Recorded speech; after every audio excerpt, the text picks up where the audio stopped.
Hello, beautiful people, and welcome back to Parenthood. This podcast exists for one simple reason to make room for real parents and real stories. Stories that don't always fit into neat boxes. Stories that challenge what we think a family is supposed to look like. Stories that remind us that love, care, and responsibility can take many forms, and all of them are valid. Today's episode is especially meaningful. My guest today is Patruni Sastry, known to many as SasWhoMa, a drag artist, a performer, a trans non binary person, and most importantly for this conversation, a parent. Sas is the first openly trans non binary drag parent in India, raising a 3-year-old child within an out mixed orientation marriage. And while their public work is bold and expressive, today's conversation is rooted in something quieter, but no less powerful: parenthood, family, and everyday care. This episode is not about labels or explanations. It's about living, about showing up, about raising a child in a world that doesn't always make space, but doing it anyway with intention and love. Sas, thank you for being here and for trusting parenthood with your story. Your big welcome to the show. Thank you so much for having me, and it is really an honor to kind of connect with you. And I hope that I can, share some really wonderful anecdote in this conversation.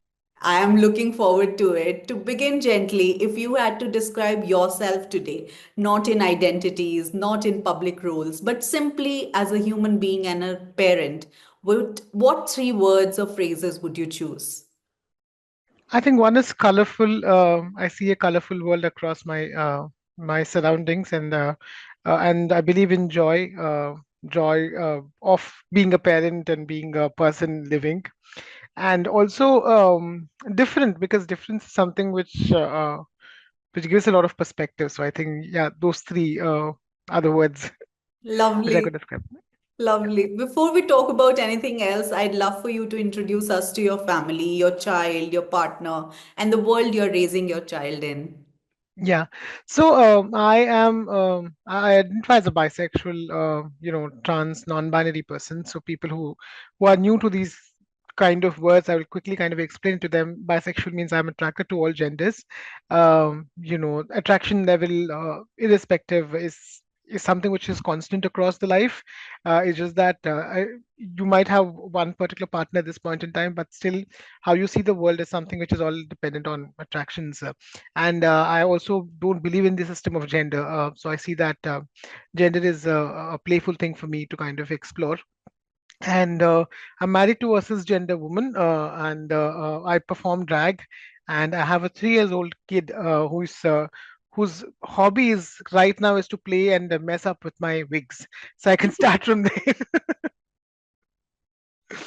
Nice. Yeah, yeah. And let's go back to the beginning. How did the journey into parenthood begin for you? Was there a moment when it became real, when you realized, "Oh, I'm someone's parent now"?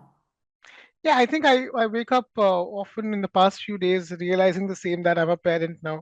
And, it also reminds me of the age of myself, because I'm right now 33. Three is my lucky number, and it's like tripling down. And my kid is also three. So it's like, it's a very interesting conjuncture in this particular, space at this point in time. I think, to be very honest, I never wanted to kind of have things in planned. Like I still Mhm. remember after my marriage, once we were kind of 1 year across, what we realized is like we were having conversations, like I and my partner, what about children? How many do we want? Uh, how do we want to plan it? Do we want to plan it for the next after 2 years or after a certain years post marriage? And my partner is somebody who's been at the time of once we got married as well, they have been diagnosed with PCOD. And we were trying to kind of understand and like learn, be aware about it, aware about her body, aware about my body, etc. So and one thing which we realize is like few things are good if you don't plan. And that non-planning was a conscious choice, of understanding that, okay, let's leave this particular part non-planned. There are two things in my life which I haven't planned. One was drag, and other one was my kid. So Wow. so, so we said, like, okay, let's not plan, let's see, let's see. I was already expecting that it will take a little bit of time since post marriage and all. Having said that, I was not so prepared that it would be so sudden and so abrupt. So we were going for an event, and then we are kind of coming back. It was it was raining the whole day in Hyderabad, and half of the Hyderabad was already submerged. Hmm. And that was the day when we kind of came fully drenched. So for the first time, I took my bike out, which I usually don't drive, with my partner, behind, and we were just trying to safeguard ourselves and reach home safely that particular evening. And then the next morning, my partner breaks this message that, I think I'm pregnant. Wow. So, and then we were like, okay, what shall we do now? So we kind of went ahead and we checked with, we got a confirmation from the doctor, and then we informed my parents about it as well. And they are like, okay, good. Now you need to now you not be a kid anymore in the house.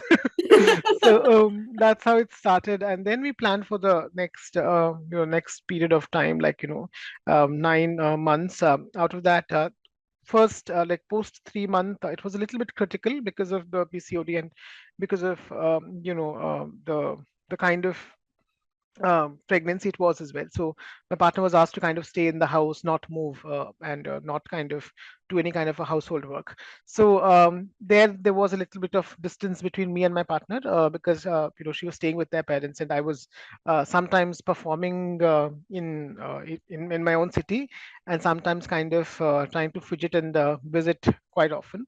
And it was the same time where there was this film was also happening in transit. It's like everything kind of juggled up at the same time. But I don't know how did I navigate, but it was very easier for me to kind of think about it as of now. But that time it was very very anxious situation. Having said that, the day was May 17th, which is also the International Day Against Homophobia, Transphobia. Um, so that was a day where my child came out, and I started. I was in the hospital, so I was very worried inside the hospital as well when they were going ahead and taking the treatment, and then I see my baby for the very first time, and they cry exactly like me. So I Oh, think, so I think that how do you cry exactly like someone else? I don't know. I think it's genes. But the cry, it's like a very, I would say, angry, violent cry. So that was something which is my genes. Like, I cry, or I show my anger and violence in my sorrowness. So I think that was that I think that's where it started. And then after the next, it's been 3 years. I don't even recognize how fast it kind of blew up. And I wish that the first 2 years were a little bit slower, compared to like so fast, because now I have to deal with a running a person in the house, trying to safeguard even more, and I should be myself on the wheels as well to save them. So I think yeah, that's how the situation is as of now. But I think it went off so early. And I think even when I hear a lot of parents, my parents, or elder parents, they say that the childhood is something which flews off and you don't even know, or you don't even recognize. So I didn't want to, I don't want to be in the space that I forget the childhood, Yeah. and I want to take and breathe this entire, the younger days of my kid, so that I can kind of remember and have some very good joyful moment in my life. Yeah, yeah. And was there something that surprised you most about yourself when you became a parent? Oh yeah, I think I was very worried that people kind of scared me, like because I was thinking about the independence, like as in when you are a far more independent when you are an individual, or when you are not having a dependency, Yeah. whereas financially, or I think socially as well. I think that was a myth which kind of bursted, because I think nothing has affected in any of those courses. I think it just expanded. things have expanded.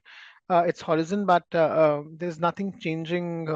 Or people say that you lose your individuality once you are a parent, and I Hmm. think it didn't work out for me or to my partner. Like we both are having our own individuality. Yeah, I think there is a little bit of more dependency on the partner. Having said that, I think she has a very wonderful courage, as well as she thinks a lot than me, and somewhere she brought her individuality back, Hmm. and that kind of helped me in like gluing ahead and trying to understand and support each other in that momentum. But I think um, that was something which was very surprising. I was like, how do we kind of not lose our individual self while being a parent? But what we realize is like it's always flowing parallelly, and it's not something which is affecting any of us. So I think that was a surprise element for me. And also, I was very scared to the thought of being a parent to start with, because I Hmm. still, I was bullied when I was in a college or a school. Because of my sexuality and my, how I present outside. And I was also in this space that because I'm a very public person, with my gender activism or with my drag in itself. And I'm also sure that this public access is something which will kind of grow, because the kind of work which I am in, or the kind of field which I am in, the entire idea is for me to be as visible as possible. And as and when the visibility or the circuit of visibility grows, um, there might be chances that my image or my personality might be used as a weapon against my kid. So that was the most bothering part when I kind of started, or when I thought about parenting, etc. So I had a friend of mine who is a single mother, queer single mother, and they have been raising two wonderful kids. So I just expressed this, and they are like, you don't have to worry about the future, because you would not only upbring your child, but you are also upbringing the society in one or the other way. So you are preparing grounds for both. And I think it's always, if you sow seed not only within your house but also on your backyard, it automatically grows. So you would automatically get a network of people who will support you, will ensure that you are in a safe space, etc. So I think that thought process have changed a lot when I see parenting as a space. Beautiful. How beautiful. Are there parts of you yourself that have become softer or stronger or more grounded after becoming a parent?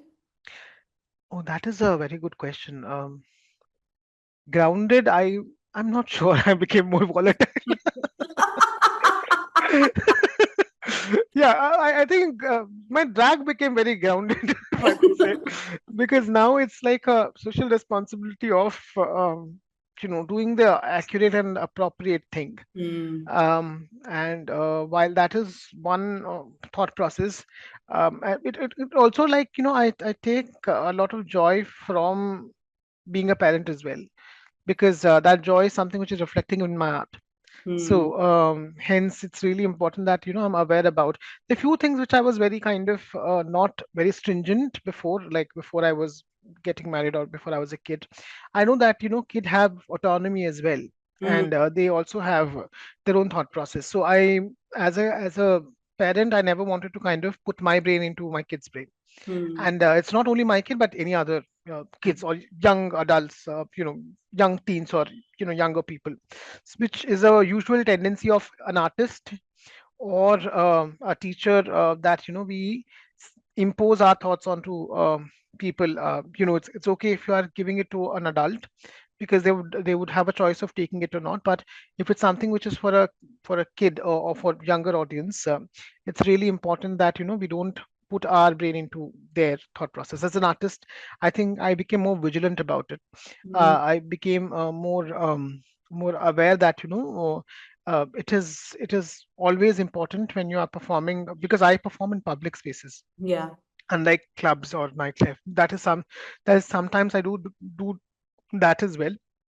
But my major kind of work is something which is oriented to educate the overall society, and also use drag as a tool to kind of create empathy in the society. And while this is the core idea, um, I perform for all age groups. Hmm. And here there is a risk of how do I tell a story which doesn't make it seem like it's manipulating, or make it seem like only one directional, but give a thought Mm. process, give a critical viewpoint for younger people to kind of understand and reflect. So those responsibilities of an artist kind of changed since my kid has come. And also, I still remember that even for my kid, I don't impose my rule book of Mm. gender thing, or there has been this very often talk, and I often been asked this question of gender neutral parenting. Mm. I don't do that, because I feel that if I am putting that lens of gender neutrality to my kid at this early age, um, it might not be equipping them with the right kind of a path, because our systems or our society is not gender neutral. Yeah. It's still very gendered. So I couldn't just give them an idea that okay, everything in the world is gender neutral, Yeah. but to see it in that way and then eventually push them into a space which is the battlefield. So I didn't want to do that. So hence these are some of the cognitive thoughts which I kind of have when I'm performing, or when I'm bringing as a gendered person into my own nitty-gritty of the family. And what made me even I think grounded is like after being a parent, I started fighting more for queer rights, because I recall that unless and until I fight for my kid, it's not only me, but it's also for my family and kid which I need to fight for. And that is something which has changed a lot as well. Yeah, yeah. I found this so beautiful when you said that, you don't impose your gender neutral parenting onto your kid. But that's such a profound realization, Sas. Like, how did you come about it? And it's so, I mean, either it comes in, like, in moments of flashes, but or it comes very gradually and over a period of time. How did Mhm. it come for you? No, see, I'm having a lived reality, right? Like as a trans non-binary person, I'm navigating the society. So I know for a fact that I'm having the first-hand discrimination. I'm having the first-hand, trouble of seeing how things are gendered in its own nature. Like even in my workplace, or even in if I'm navigating a regular public space, things are gendered, and I think that is how the society is kind of functioning, and also will be functioning for the rest of a couple of years. So though gender neutral parenting became a buzzword within the parenting circuits when again I was trying to become a parent, and what I started seeing, like every school, like a play school, or a school is talking about gender neutrality, and then I was dropped into a workshop in my workspace where it was a parents workshop, and I have heard a lot of people kind of coming and talking about how one should raise a kid as gender neutral, so that they understand, they create empathy, etc. I do agree with all that. Having said that, it should not be oblivious, because there are some theories where it says that ensure the child is not using any words which are gendered, Mm, or ensure the child is not like um, making it very gender nullified in its in the mm, mm, society. And I think that is not practical, because mm. if I see gender nullified, if I am in my kid's position, I know the fact that if gender is nullified across the society, I would have not had that kind of a trouble navigating very simple spaces like hospital, or a washroom to kind of start with. Yeah. It's not the situation, so it's really important that I give all kind of information to my kid, and somewhere be a guiding space if they come back with a question. Yeah. Having said that, it's not my job to self impose my thought, because my Yeah. partner, so they call my partner is somebody, we had a discussion together, like my partner would see my child as whatever the biological sex they are born with. Yeah. I might not see that because I'm gender blind.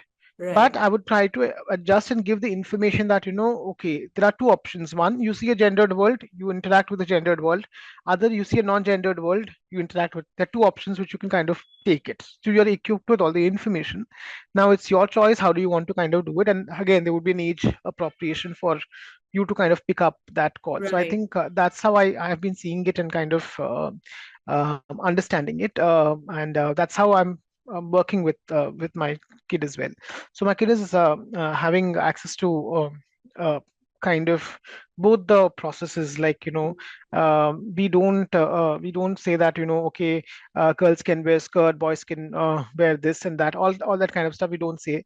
Having said that, they would understand, they will see the world. Yeah. My mom and dad never taught me genderlessness Yeah. since childhood.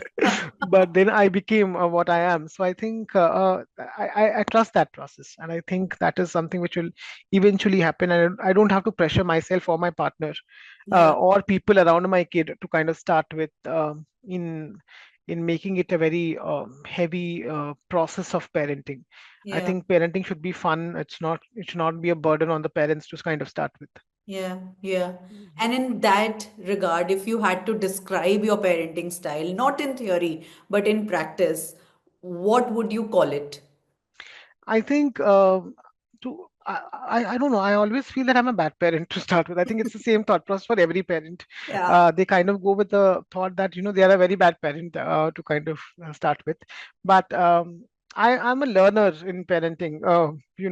What I have learned from I never kind of go ahead with research, thinking, putting myself into a pressure, or to my partner, pressuring them, or to my kid. I don't want to pressure any of us. Like, it should be a no pressure space, even for the kid to kind of learn or figure out. I would ensure that there's an ample amount of space which is given to them, so that they can do all whatever they want to kind of do it.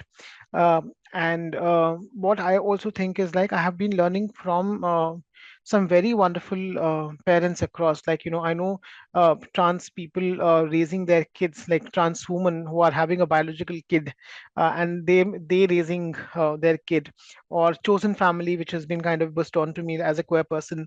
So how they kind of function. So those are all the learnings which I kind of have, which usually not many cis gender people or Yeah. cisgender couples would access.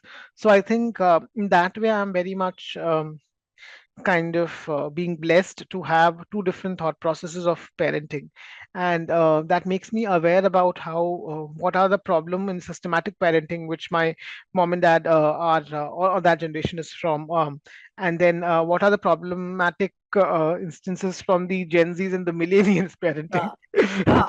Uh, and so that helps me in a balanced approach of, okay, using my brain to see, okay, is this helping my kid or myself? If it's helping, I Mhm. will do it. If it's not helping my kid or myself or my partner, I don't want to kind of do it. So I think I take it in that way. I'm a very picky, choosy person in these two school of thoughts. Lovely, lovely. And you spoke about, having access to queer community, having access to trans community and, other non-mainstream community. But we live in a country where many such families don't see themselves reflected in mainstream narratives. Mhm. What does in that context, what does visibility mean to you? Not as a performer, but also as a parent. Yeah, I think it's really important because what we need to understand is, as and when we are all growing as a society, um, there are high chances of people, especially kids, coming from a queer family or kids being queer. Yeah. Both of them are in instances. So it's really important that we acknowledge that there are different kind of family structures, different kind of systems which we all kind of live in, and try to accommodate all of them as well in one or the other way. So I think even today, what we usually think, if it's a parent, it should be a cisgender man and cisgender woman. Having said that, I know a lot of people who are trans, trans woman and trans man having a kid. We have people who are, again, same sex couple having kids as well, single parents, so these are all the different kinds of parenting which we are kind of living with. And as to ensure that the kids are safe, or Yeah. the systems are safe, we need Yeah. to acknowledge from where they're kind of coming from, and that's the basic humanity which we kind of expect from the society as well. Yeah. So it's really important that we see. different kinds of narratives of parenthood, and we visualize the parents and how their family structures are. So Mm. in order to do that, we need representation. Yeah. So if we don't have a representation, we would always think that, we would always assume a certain Yeah. kind of a family which a person is coming from, which Yeah. is not helping the kid, nor the parent, nor the society. So I think it's really important we kind of are aware and empathetic towards each other, and that would only happen when you see a right kind of a representation across, Mm. authentic representation to kind of start with, which would help in creating more connections and understanding, and moving as neighborhoods in our society. So I think that is something which is really important. Now coming back to the idea of representations or visibility, I think as of now the queer visibility is uh, very one note, if I could say it, Yeah. in our space, because you'd hardly see queer parents kind of coming and given the space, or especially even if it's queer parents, we always assume that it's queer parents who are again in the West, not in India. Mm. And I have seen when I was basically when my partner was conceiving, and I was trying to look out for stories and narratives from parents because I was reading a lot.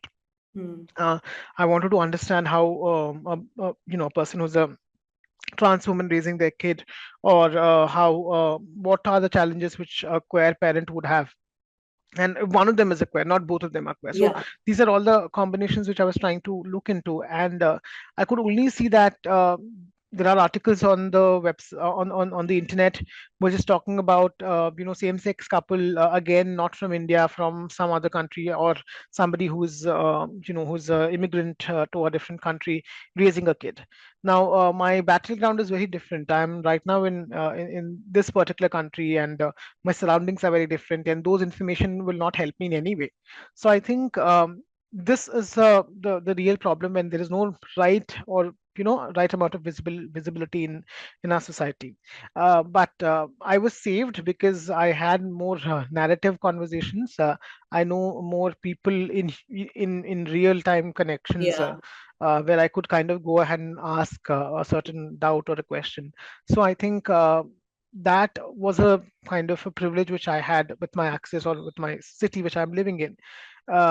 And that might not be the case for all of us as well. Like, there might be times where people kind of detransition as a trans person to kind of conceive a kid, Yeah. or sometimes also have to kind of go through a lot of other issues, especially within the families as well, Yeah. when a kid is kind of born. So those are all the kind of situations which are on reality. But I'm safeguarded because I know people Mm. in person who had helped me in that, and this is why we need visibility, because we ensure that we are providing access to people who want to kind of know about how do they implement, how do they see their life with being a parent.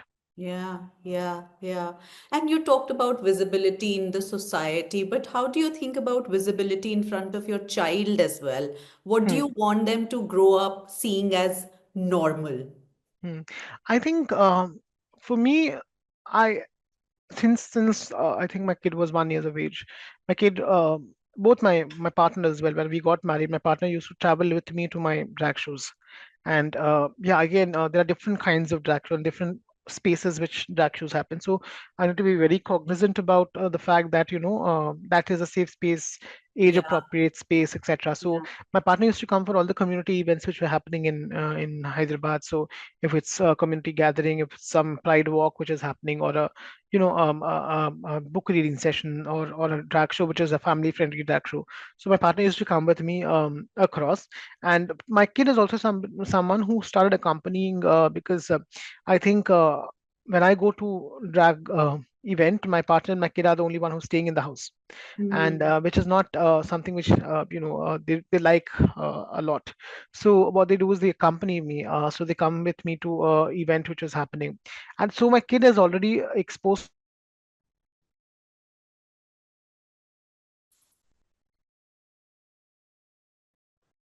Did you lose me? yes, I lost you, but now you're back. Okay, it says my internet is unstable. Is it better now? It's better. You Okay, so I'll said, just yeah, you were saying that your kid is now exposed to. drag. So my kid is now aware about me doing drag. They play around. They see me in makeup. So they call me with my drag name, which is a very interesting thing. They call me SasWhoMa when I'm in drag, Hmm. in a very funny way. And then they kind of accompany. They also barge into my stage when I'm performing. So Oh. uh, so when I kind of try to be the center of attraction, they kind of compete with me to get the center of attraction.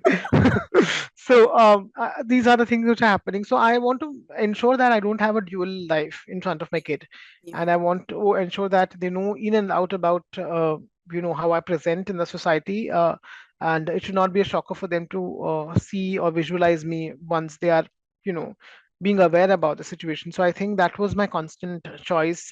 So hence from day one, I didn't want to hide my personality out from my kid. My kid is aware, they're seeing it, they understand. They're as and when they kind of come back with questions, I'm equipped to kind of answer them. I'm Mm. aware about how to answer, how to inform my kid about my drag or my sexuality or my gender on a time when they kind of come back. So I'm just waiting for that part. And I think that is how I see it's really important for my kid to be kind of aware, be aware about, be resourceful in their own way.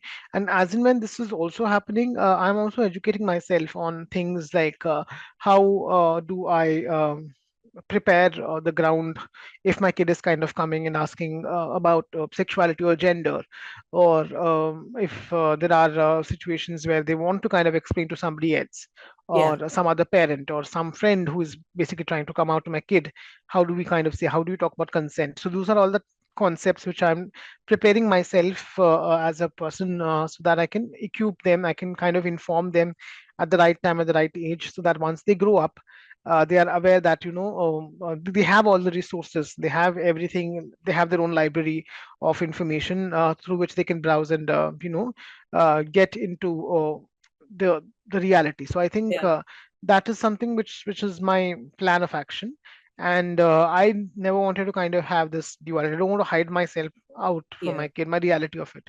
So I ensure that I'm also not hiding, but being exactly visible, so that my kid doesn't see it as something which is inappropriate. Yeah, yeah. From outside, this act itself of not hiding your dual identity from your kid and, for presenting yourself as you are to the world as well as to your child seems radical enough. Hmm, hmm. For you, are there everyday moments, small, ordinary ones, that feel radical to you because you are the parent in them? No, yeah, I think I would say that I haven't seen it with the idea of if it's radical or not, but there are some Mm, moments which is very special only to my family, or mm, only to me and my kid, if I could say it in that way.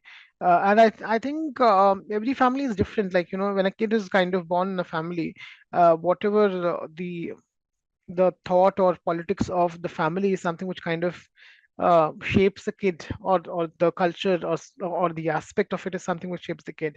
So here also it's the same situation. Having said that, here what I try to do is I don't want to be the very opposite of how heterosexual mm, upbringing mm, which we see in our society.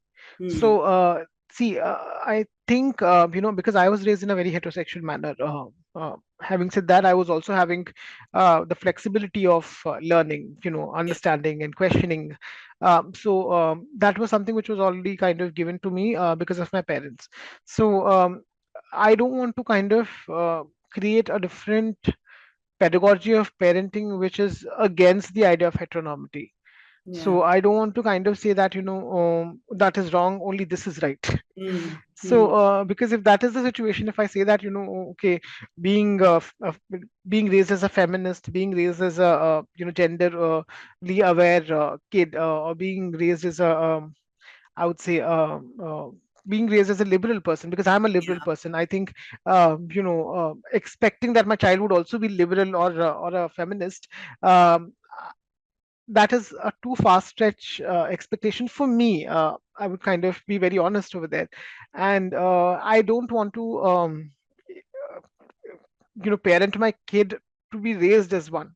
Hmm. Because if I'm doing the same thing, I'm basically doing an opposite of what a heterosexual parenting or the stringent parenting in our society, the patriarchal parenting is doing as well. So what they are doing is they're just saying that this is stringently, this is how it is. And if I'm doing the opposite of that, it's also problematic. Like, anything which is stringent in its own nature is problematic in our society. So I want to be flexible as much as I can, just like my gender. So I want to ensure that I like that. yeah, I want to ensure that let them kind of learn multiple theories, let them kind of have multiple friendships, multiple relationships in their own life, connect with multiple diverse people, and let them form their own perspective. uh, Hmm. what I could do is I could just have like a CCTV camera, have a look at okay what they are doing, and if I feel that okay there's something wrong, I can have a conversation, say that okay, this is in my perspective, this is wrong.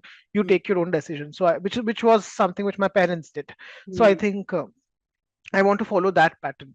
So here again, even if I, as a person, are very political, radical in its own nature, I generally don't want that to be kind of implemented in my parenting.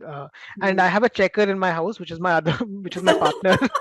So even if I put my thoughts or my radicality into my kid or my marriage, I know for a fact that I would be kind of stopped immediately, and I would be getting a self check before Yeah. I do anything. So I think unless and until that checker is there, I'm fine with my kid is safe. I am safe. My wife is safe. But once the checker is out, or once there is no checkpoint which is happening, I think that is a concerning situation.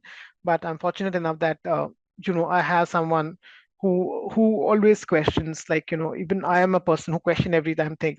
My Yeah. partner is someone who questions my thought processes as well. If I Yeah. say that okay, this is something, I can give you a very kind of Yeah. example. So I have a niece who's of also the same age Hmm. and of my kid, and so basically one of the time there was some kitchen set which we found out it's a very unique kitchen set which is made up of steel and all, at Mysore. We went to Mysore, and they were displaying this, and basically my partner wanted to buy that to my niece, Hmm. because she played when she was a kid with that, and and she wanted to do the same thing for my niece as well. And I said I was really interested in that because I played when I was a kid as well, so I Yeah. want that to my kid. Yeah.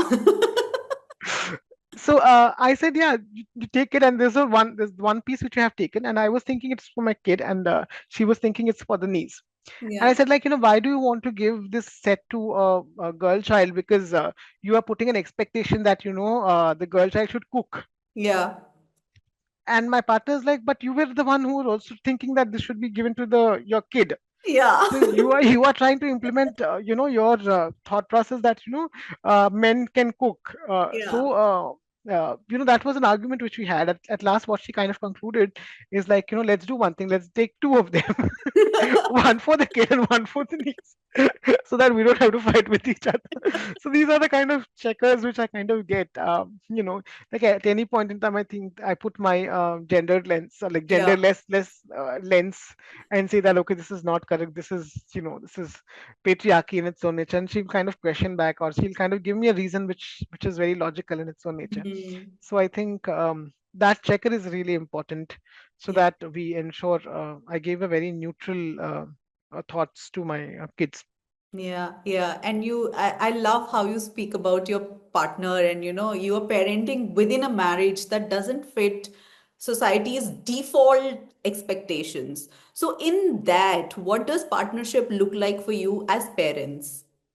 Um, yeah, I think it's really important that there are roles which are assigned need to be shifted on time. Like a Hmm. mother's role. Okay, I do understand there's a biological need for a mother, especially after conceiving for at least 2 to 3 months, etc.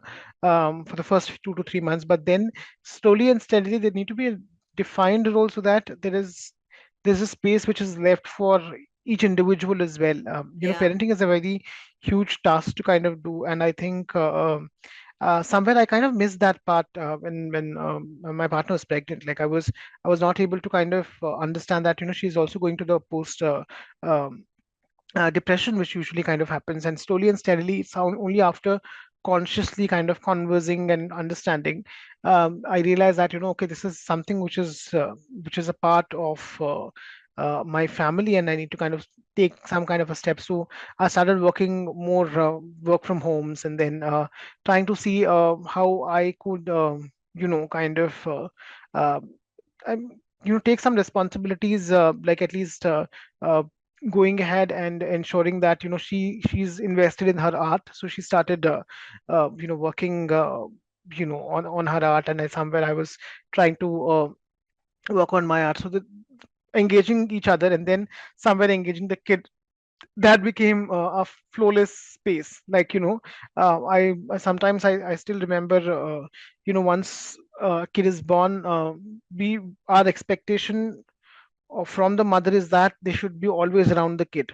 Mm. And though my partner has made the choice that she wants to be around the kid, but then there were points like she was aspiring for doing something as well.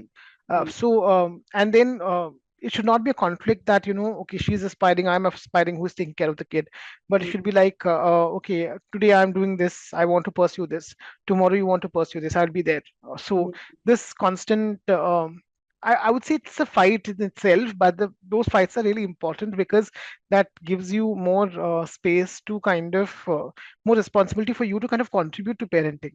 And I Right. think I love that fact. I love that fact that my partner is thinking in a way that they wanted to kind of outstep, not only think very strategically or very very what could be the better way, traditionally, that only mother should support, Mm. and they kind of having their own pursuing their own passions, Mm. and making the choice to pursue their own passion. I think that Right. is that gives me a lot of euphoria, that gives me a lot of joy, Yeah.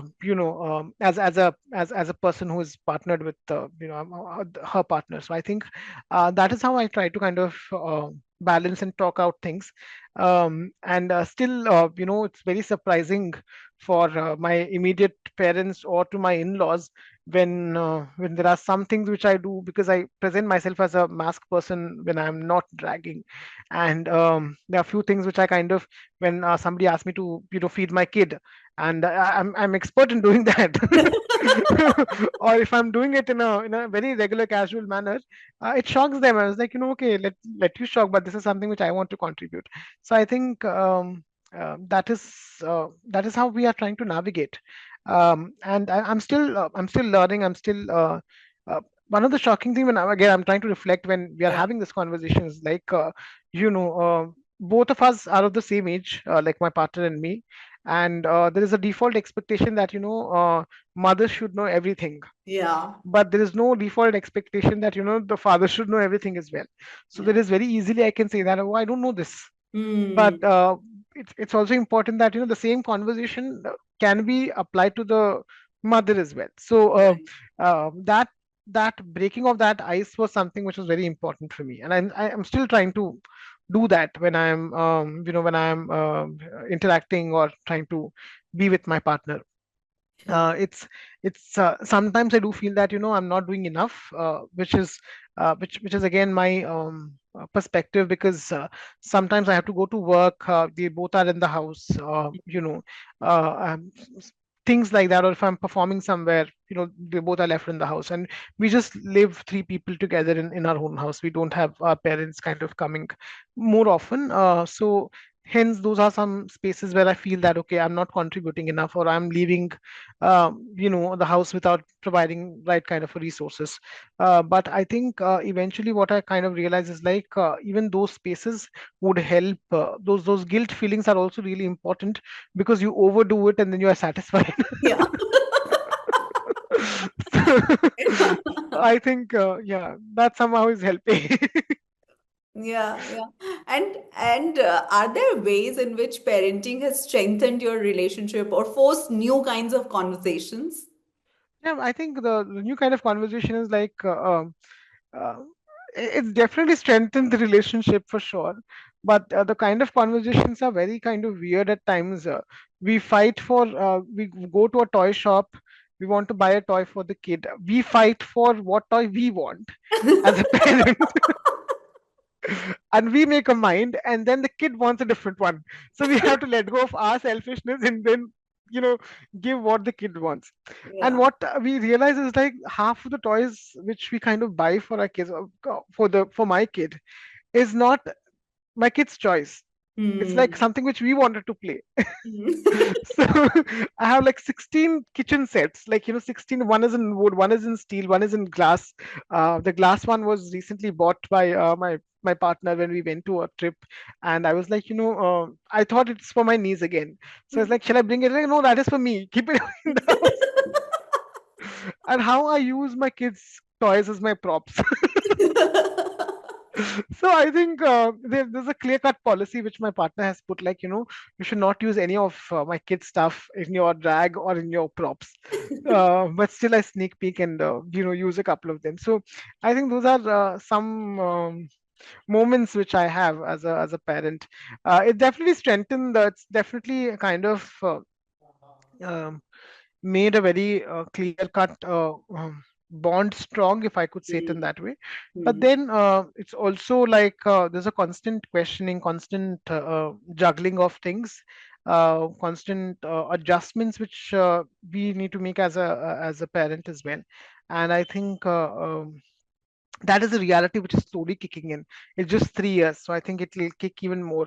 And I'm just preparing. I'm putting this thought out to you while I'm also convincing myself that this is there would be more. There might be chances like you might need to compromise at some point in time, and I think compromise again for the child's future or for yourself.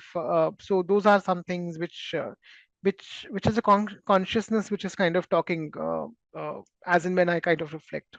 Yeah. And when things get hard, what helps you come back to each other? I think when things get hard, she goes back to her art. I go back to my art. Hmm. So and once we are exhausted with our art, so I think we both are in a dual relationships. Look, I Hmm. am in a relationship with my drag, and she's in relationship with her, you know, um, with her art. She's somebody who's working on, like, creating art pieces inside the house, or creating murals, etc. So that is something which is her drawing point. So and she works with a lot of women-led organizations Hmm. to kind of upskill herself. She has taken so many courses. She knows how to kind of do canvas painting, and then she's doing sculpting, etc. So she's constantly investing on her work, Yeah. and I'm constantly investing. So if we are fighting with each other, we go back to our art, and then we kind of get some kind of sense of egalitarianism, and then we kind of come back like, okay, you are fine with yourself, I'm fine with myself. So I Yeah. think that is something which helps. So art is something which is the strongest connect. And we know that we never, both like my partner and me, we never step into a space where I ask her to kind of stop what she's doing and she asks me to kind of stop what I'm doing. So that Yeah. is the clear cut, I think, boundaries which we have been known to kind of set up, because both of us realize that this is our lifeline. Like, our Yeah. art is our lifeline, and if you ask them to kind of curtail or stop at any point in time, it just reflects back. It will kind of trigger a lot of emotions inside the human being, and also it will not let you breathe as a person. So I think it's really important that the weight of art is something which we both carry, our our understanding, and going with it. And even if there are times where there are some relatives in the house, and my partner had some class which she's taking for art, and I have to take care of the kid is crying because they want their mother. And there are times where people would say, like, oh, why is she taking a class, the kid is very important. And then I have to kind of fight those spaces. I have to kind of say that, okay, you are seeing a gender over here. It's just like she's a mother, you're kind of coming and saying this, I am equally valid, I need to fight for myself.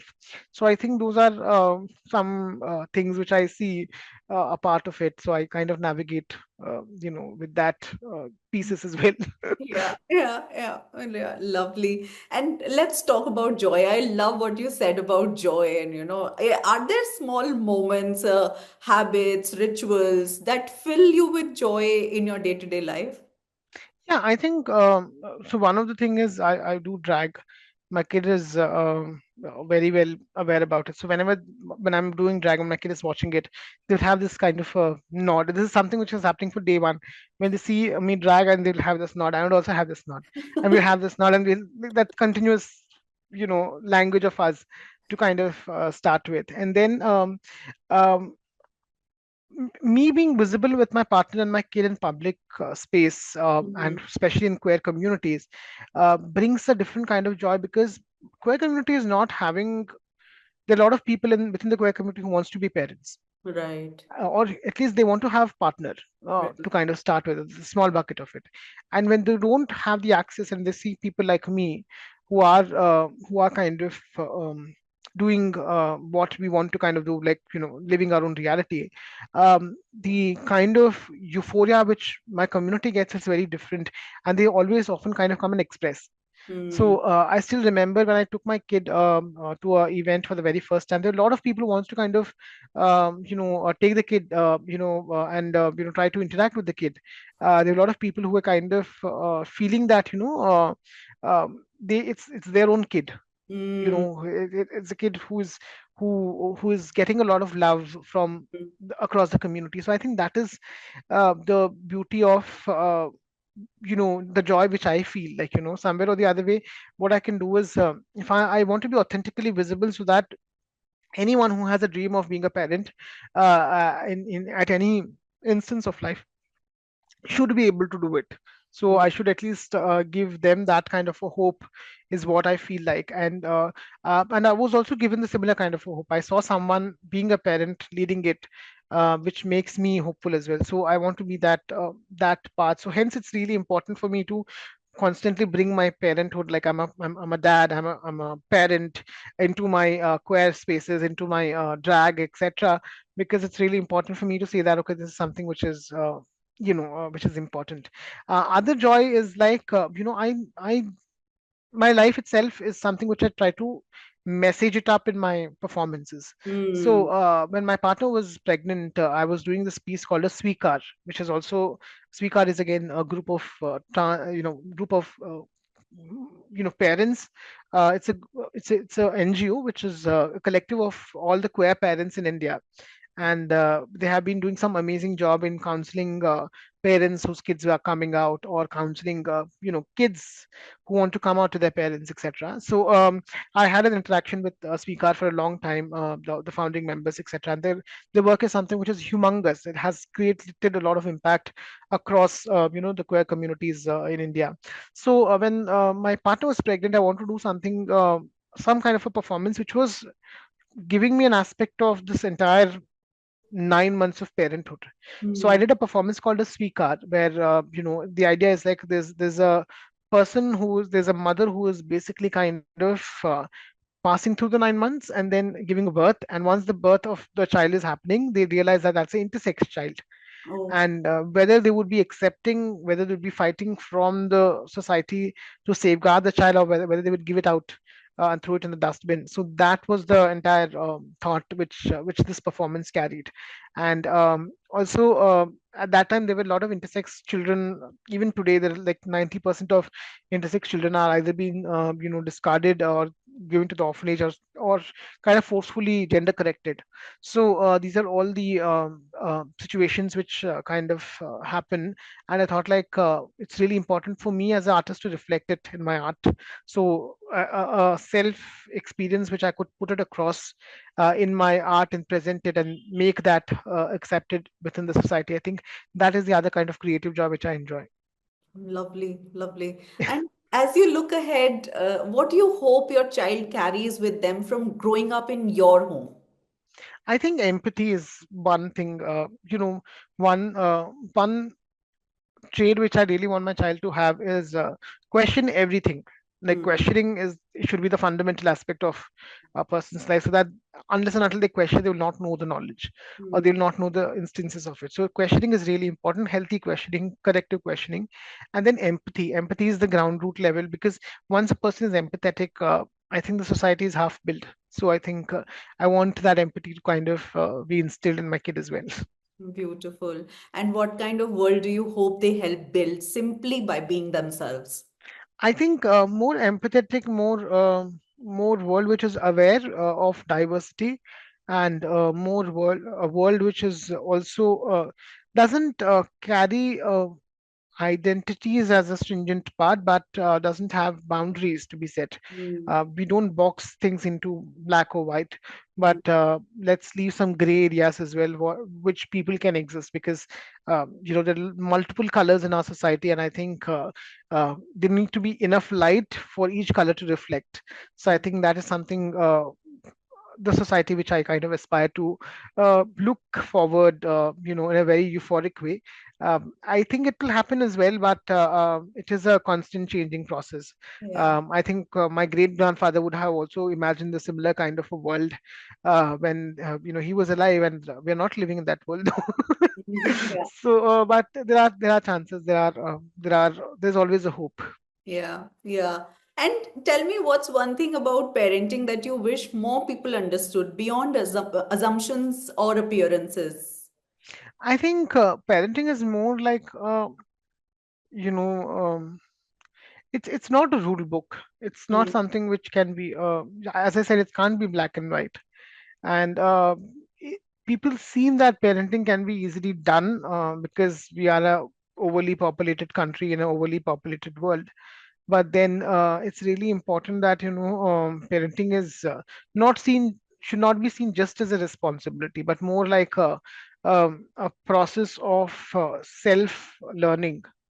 uh, mm, and the self learning, you are again, you are learning with your child, and you are learning for your child. So I think this learning part is something which is very constant. So it can't be unilaterally, okay, I am already aware, I have seen 30 years of my life, so this is my ultimate knowledge which I want to pass down. It's never, you can't always pass down. You need to kind of carry it and take it up. yeah. So it's like a dual game. It's like not a single person passing information. So I think that attitude need to kind of change. Mm, And parenting is also a little bit overrated, mm, because once we say that we are a parent, the only thing which we are superior to the child is our age. mm. Or we haven't gained our wisdom. Like I haven't gained my wisdom in 33, to be honest. So there are a lot of other things which I need to see and explore as well, and my kid is just around 30 years behind me. Hmm. But as in when I grow, they would also catch up whatever the information which I got, or more than me, if I could say. So it's really important that I don't see it as me being superior to my kid, but I need to kind of see that I am as equivalent, as naive as my kid as well, so that I can feel the joy of being a parent. Yeah. But if I see that I'm superior, or I know everything, and I know how to train my kid, that becomes just like how politicians are treating us at this point in time. So Yeah. I think that Wow. should not happen. Yeah, yeah. And tell me, we are coming to an end of this conversation. I have my last question for you. If you could leave one message for parents who often feel unseen, misunderstood, or they're parenting outside the norm, what would you tell them? I think do what you do. Like I think you do you, and if you think it's really if you are getting the right kind of response, if you're doing something for the safety of the kid and the kid is safe, Yeah. I think your purpose is done. But at any point in time, if you're getting visual or verbal ideas of the kid is not safe, I think then you need to consider. I think parenting is again very personal in its own nature, and there might be a lot of people who have written books about parenting, saying that this is the right kind of a way to do it. But then we also know for reality that majority of these books who are written are not by parents of a certain certain demographies, certain language, certain caste, certain class, or certain gendered spectrum. So they are all. They can never match what our lived experiences are as a person. So it's really important that we kind of figure out our own ways of understanding and creating a safe space for our kid and for ourselves. We can't only create safe space for the kid and leave ourselves outside, because Yeah. it's all dependent. If you are a good parent, you will think about yourself first, than the kid, because if you are safe, if you are in a position at the right time at the right age to give them guidance, I think that's what the kid would also kind of thrive and understand. So one has to put oneself first in that manner, selflessly, and sorry, selfishly, not Yeah. selflessly. Selfishly, you need to put yourself first, so that then you would understand the warmth of being a parent, or then you would do the right thing for your kid. Yeah. So I believe in that part very more. Like, if you don't love yourself, nobody will love you, or if you don't love yourself, how the hell somebody will love you? So I think this is the quote from RuPaul, which is who's the epitome of drag. So I think I follow that as well. I think if you are a parent who are feeling unconventional, and if you have a gut feeling that you are doing right, just stick on to that. May the world be turned around, but if you are sitting on your gut and saying that this is something which I'm doing for benefit of my kid, and for yourself, I think nobody can change the love which you kind of would be reflecting back from your kid as well. So I think that is really important. Yeah, yeah. Thank you, Sasu Ma, for your honesty, your generosity, and for Thank you. reminding us that parenting is not about fitting into a mold, but about showing up with care and intention. And thank you for expanding your family, because it's an example of what actually families can look like. Yeah. Simply, you're exemplifying it simply by living your life, and Mhm. thank you for that. Thank you. Thank you so much for again having me. It was such a lovely conversation, and it also, I'm also leaving with a lot of reflections, if I could say it in that way. Thank you. Thank you. And to everyone listening, if this conversation made you pause, reflect, or feel a little less alone, I hope you'll share it with someone who needs it. Follow Parenthood, leave us a review if you can, and keep these conversations alive in your homes, in your friendships, and within yourselves. Until next time, this is Neha Garg signing off. Bye bye.